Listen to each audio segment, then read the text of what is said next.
ভাইরা আমার, লক্ষ্য করে দেখুন, ওই মাতৃগর্ভে যখন এই 1 ফুটা না পাক পানি গিয়েছেন, ফেরেশতা জিজ্ঞাসা করে, প্রভু গো, তোমার এই বান্দার ধরনটা কেমন হবে? সাদা হবে না কালো হবে? সে খাটো হবে না লম্বা হবে? আর তার সুরত কেমন হবে? আঙ্গুল 5টা হবে না 3টা হবে? চোখের সেন্টারগুলা ঠিক থাকবে নাকি চোখকে বাঁকা করে দিব? কারণ অনেক মানুষ দেখবেন তাকাইলে দেখা যায় সে অন্যদিকে তাকায় রইছে। আকামুল হাকিমিন আল্লাহ রাব্বুল আলামিন লাখ দিয়ে বলো, ফেরেশতারা রে, আমাকে নতুন করে জিজ্ঞাসা করার দরকার নাই। আমার একটা বোর্ড আছে যেটার নাম লৌহে মাহফুজ। তাকায়া দেখো, লৌহে মাহফুজের ভিতরে আমি কিয়ামত পর্যন্ত আনেওয়ালা মানুষগুলার যারা আসবে সকলের ছবি আমি আল্লাহ লটকায় রেখেছি। সুবহানাল্লাহ।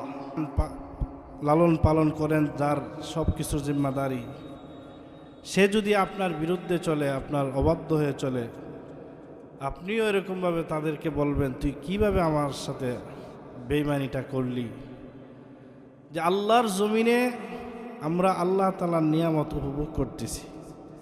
বিশেষ করে 24 ঘন্টা আল্লাহ তাআলা আমাকে আপনাকে 3.5 হাত বডির ভিতরে অগণিত নিয়ামত দিয়ে রাখছেন। এর ভিতরে বিশেষ করে যেই নিয়ামতরা অক্সিজেনের মতো নিয়ামত, 24 ঘন্টা আমরা মাওলার এই নিয়ামত শ্বাস টানতেছি, অক্সিজেন নিতেছি, ছাড়তেছি। আল্লাহ সুবহানাহু ওয়া তাআলার অগণিত নিয়ামত ভোগ করার পরে বান্দা যে আল্লাহর অবাধ্য হয়ে চলে, আল্লাহ তাআলার হুকুম মানে না, আল্লাহ তাআলা ডাকেন বান্দাকে, বান্দা ডাকে সাড়া দেয় না।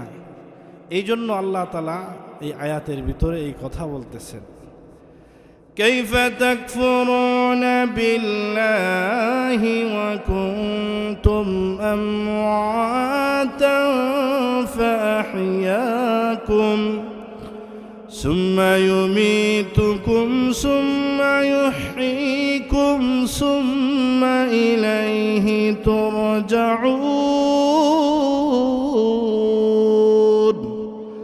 ও দুনিয়ার মানুষ, তোমরা আল্লাহর সাথে কিভাবে নাফরমানি করো, আল্লাহর নাশুকরিয়া করো, অথচ তোমরা ছিলা মৃত। আমি আল্লাহ তোমাদেরকে জীবন দান করেছি, আবার তোমাদেরকে সুম্মা ইউমীতুকুম, আবার তোমাদেরকে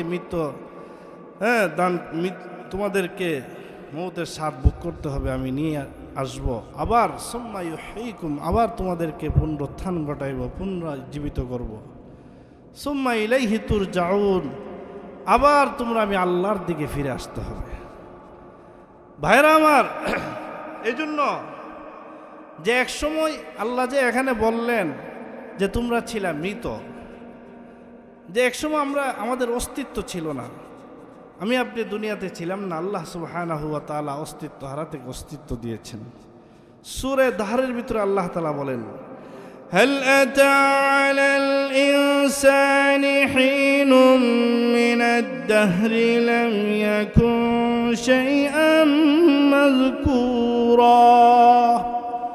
মানুষের কাছে এমন একটা কাল ছিল যে সে আলোচনার বস্তুই ছিল না।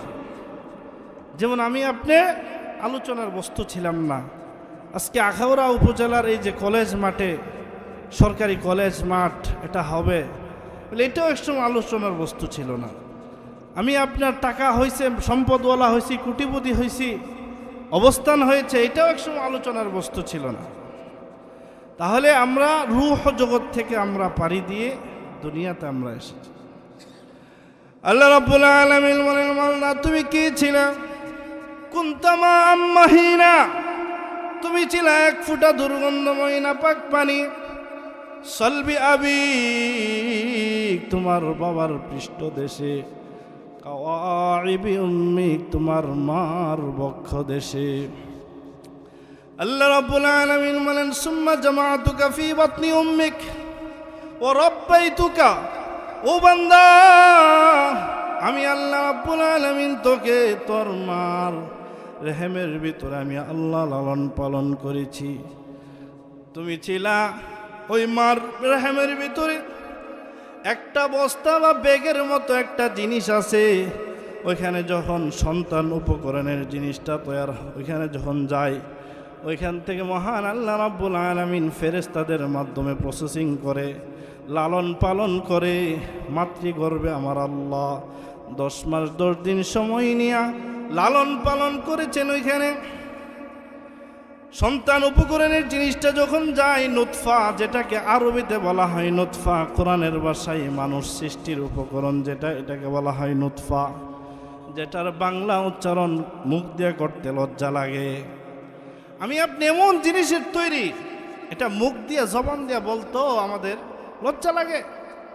ছেলে এবং মেয়ের সামনে দাঁড়ায় এই কথা বলে, আমি গরিব হইতে পারি কিন্তু আমি চৌধুরীর ছেলে, আমি ভুইয়ার ছেলে, কিন্তু কোন জিনিস দিয়ে তোমার আল্লাহ বানাইছে, এই জিনিসটা উচ্চারণ করতেও লজ্জা লাগে যে ওই মানুষ, আল্লাহ তাআলা আমাদেরকে মানুষ বানায় পাঠাইছে।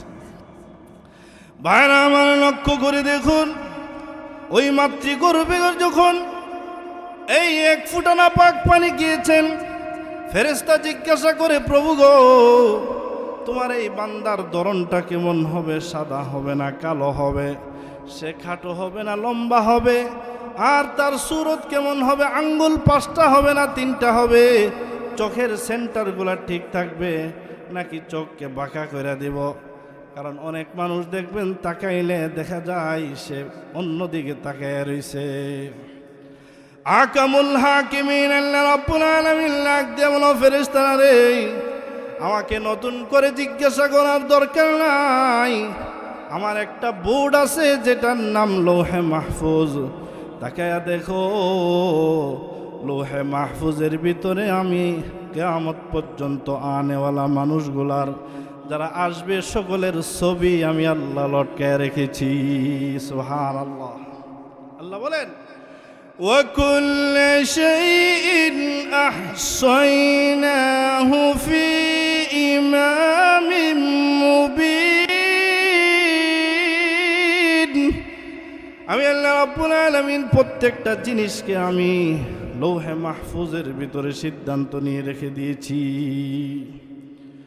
আল্লাহ তাআলা এই বান্দা বান্দির আমাদেরকে যাদেরকে সৃষ্টি করছে সব আল্লাহ তাআলা লৌহে মাহফুজ, আল্লাহ কিয়ামত পর্যন্ত পৃথিবীর জমিনে যা কিছু হবে, যা কিছু ঘটবে, মুহূর্তে মুহূর্তে যা কিছু হইতেছে আমার আপনার তকদিরের ফয়সালা সব আহকামুল হাকিমিন আল্লাহ রাব্বুল আলামিন লিপিবদ্ধ করে দিয়েছে। এই যে আল্লাহ তাআলা আমাদেরকে ওই যে লৌহে মাহফুজে যে আমাদের ছবি লটকে রাখছে, এই সম্পর্কে তাফসীরের কিতাবে রিয়াজুস সালেহিন হাদিস এনেছেন। আল্লাহ নবী বিশ্ব নবী রাহমাতুল লিল আলামিন বলেন, আমাকে সমস্ত উম্মত, সমস্ত নবীগুলা স্ব উম্মত নিয়া সমস্ত নবীগণ আমি নবীর সাথে মুসাফা করেছেন উম্মত সহ। আল্লাহর নবী বলেন, তাকে দেখি কোন নবী আমার সাথে দেখা করার জন্য 80 জন উম্মত নিয়ে এসেছেন, কোন নবী 40 জন উম্মত নিয়ে এসেছেন, কোন নবী 20 জন উম্মত নিয়ে এসেছেন, কোন নবী 10 জন উম্মত নিয়ে এসেছেন, কোন নবী 5 জন উম্মত নিয়ে এসেছেন। তাকায়া দেখি কোন নবীর উম্মত নাই, নবী সামনে উম্মত পিছনে দেখা করে চলে যাচ্ছে। হঠাৎ তাকায়া দেখি অনেকগুলা মানুষ নিয়ে একজন নবী সামনে সামনে আসতেছেন, আর মানুষের চলার কারণে ধুলাবালিতে সামনে আর দেখা যাচ্ছে না। আল্লাহ নবী বিশ্ব নবী রাহমাতুল লিল আলামিন বলেন, নবীজির চেহারা মলিন হয়ে গেছে, এটা আবার কোন নবীর উম্মত? আল্লাহ না আমারে বলছেন উম্মতের সংখ্যা বেশি, আল্লাহ আমারে দান করব, এটা আবার কোন নবীর উম্মত? আল্লাহ রাব্বুল আলামিন হাবিবকে জানায়া দিলেন, ইয়া রাসূলুল্লাহ, ইয়া হাবিবাল্লাহ, ওগো নবীজি, আপনার চেহারা মলিন কইরেন না, উম্মতের সংখ্যা আল্লাহ, উম্মতের সংখ্যা আপনাকেই বেশি দেওয়া হবে, উম্মতের ক্ষেত্রে আপনি বেশি, আপনাকেই বেশি দেওয়া হবে। আল্লাহ নবী বিশ্ব নবী রাহমাতুল লিল আলামিন বলেন, আল্লাহ ডাক দিয়ে বলেন, ইয়া রাসূলুল্লাহ, ডান দিকে তাকায় দেখেন। নবীজি ডান দিকে তাকায় দেখেন মানুষ আর মানুষ, মানুষের ভিড়ের কারণে ডান দিকের আসমান দেখা যাচ্ছে না, উম্মতের সংখ্যা নবীজিকে দেখানো হয়েছে। আবার বলেন বাম দিকে তাকান, এরকমভাবে উম্মত আর উম্মত, আল্লাহ রসুলের উম্মত সবচাইতে বেশি। যাক, আমাদের উস্তাদ কেরাম বড়রা এখানে উপস্থিত হয়েছেন, এই জন্য আমি সংক্ষিপ্তভাবে শেষ করছি। আমি যে আয়াতে কারিমা তেলাওয়াত করেছি, আল্লাহ বলেন কাইফা, এখানে আল্লাহ আশ্চর্যজনক শব্দ ব্যবহার করছে। তোমরা কিভাবে আমি আল্লাহর সাথে নাফরমানি করো, কিভাবে নামাজ ছাড়ো, কিভাবে গুনাহ করো, কিভাবে আমার অবাধ্য হয়ে চলো, অথচ তোমরা অস্তিত্ব হারা ছিলা, তোমাদের কোনো অবস্থান ছিল না। আমি আল্লাহ তোমাদেরকে অবস্থান দিয়েছি, সম্পদ দিয়েছি, বাড়ি দিয়েছি, সন্তান দিয়েছি। আমি আবার তোমাদেরকে নিয়ে আসবো, আবার তোমাদেরকে পুনরুত্থান ঘটাইব। এই জন্য আসুন আমরা আজকের এই মাহফিল থেকে মহান আল্লাহ তাআলার কাছে ওয়াদাবদ্ধ হয়ে প্রতিজ্ঞা করি, আল্লাহর হুকুম ছাড়ব না, আল্লাহর অবাধ্য হয়ে চলব না, আল্লাহর নাফরমানি করব না। আল্লাহ তাআলা আমাদেরকে আমল করার তৌফিক দান করুন। সকলে বলেন আমিন। ওয়া আখির দাওয়ানা আনিল হামদুলিল্লাহি রাব্বিল আলামিন।